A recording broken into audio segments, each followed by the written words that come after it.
Hey friends, Diane Michael here with After Mom and Universe Nudge, and today I would like to talk to you about building and finding a relationship with your younger self.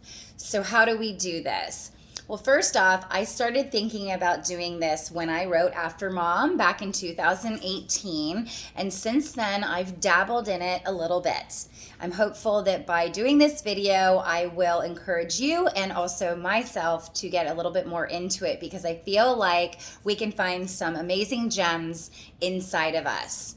I was talking to a friend earlier last week, it's Tuesday, so last week, who talked about triggers, and we've talked about triggers on here before. If you haven't watched that video, it's a good one. But how when his father passed away, there was a trigger and he can remember certain things before and after. I've spoken to my brother about this specific thing, and he can only remember certain things prior to my mom passing, then more after. So a lot from the time that he was 12 when my mom was diagnosed, and my brother was 22. I was 10 when my mom was diagnosed, and I was 20. I was a month before I was 20 when she passed. And so I have thought a lot about who that little girl was, who that 10-year-old was, and who was she before. And it's really interesting because a few years ago, I had a girlfriend who said to me that I needed to hug myself more. And I thought, well, that's interesting. How do you do that? And she says, like, literally hug yourself, like give yourself a hug. That night, as I was journaling and writing down my gratitudes of the day, I decided that, as strange as it may be, I was going to hug myself. I have to be honest with you, I started to bawl. I felt such warmth and love and just support and security from myself that was really profound. So, how can you look into talking, finding, and embracing your younger self in respects to your mom? I would encourage you to do it in all aspects of love and life. But I think that in terms of today, I'd like to just talk about what that looks like with mom. So if you're willing to dig deep, I implore you to take some time, private time, where you're able to sit in quiet, maybe be in nature, and sit down and go back to the person that you were when your mother died.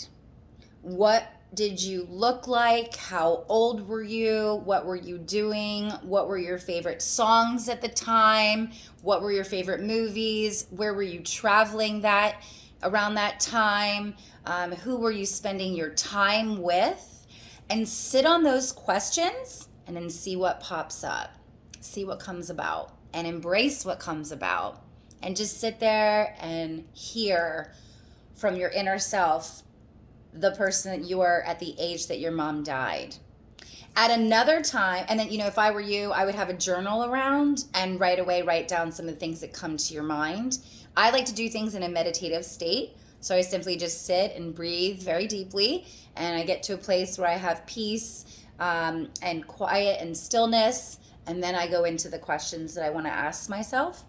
So after I come out of that, I journal so that I don't forget, because a lot of times we are filled with so many thoughts that we don't remember. So I love to journal. I don't remember very much if I don't write it down. But then at another time, I would implore you to go back and ask if your mom was diagnosed with cancer, or if you had time like I did before she passed away, to go back to the time of the age that you were whenever that occurrence happened. So for me, it would have been that day that I was on the phone and my mom called. I was at my grandmother's and she called. I answered and she was crying, and she never cried, so that was really weird, and she wanted to talk to my grandmother right away.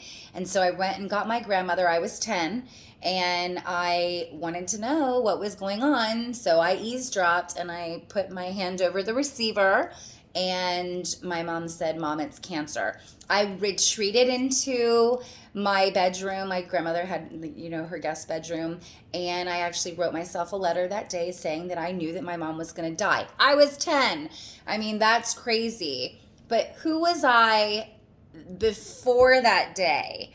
I was a little girl who, loved to write, and I loved to read, and I loved to play dress up, and I loved to act like I was a teacher, and I had all these students in my class, and, I loved to play outside with my friends and ride my bike and look up to my brother, and didn't really like school, but, enjoyed my friends at school, and, I was a dreamer, and I was a sleeper, and I wanted to be older. Those are all the things that I know consciously about that 10-year-old, but in a meditative state, I'd like to revisit that 10-year-old and find out more about her.